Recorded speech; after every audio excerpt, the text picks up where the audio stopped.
तो कार्ड आ गया है और अब तैयारी शुरू। उसके बाद रखे हुए कार्डों से मैंने इस लिफाफे को तैयार किया है जो आपके सामने है।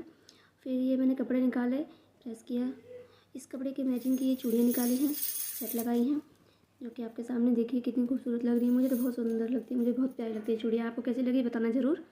उसके बाद फिर मैंने अपने ज्वेलरी थोड़ी बहुत जो भी थी सब आर्टिफिशियल ही है, पायल शुरू किया मैंने। आपके सामने है सारी आर्टिफिशियल ज्वेलरी जो भी मुझे पहननी थी वो सब मैंने निकाला, सब एक एक करके आपके सामने हैं।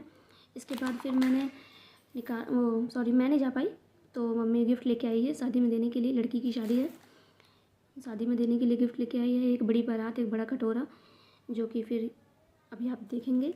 उसके बाद फिर मैंने हाथ और पैर में मेहंदियाँ लगाई हैं। मेहंदी लगाने के बाद मैं जा चुकी हूँ, मेहंदी लगाने के बाद फिर मैं चलती हूँ शादी में।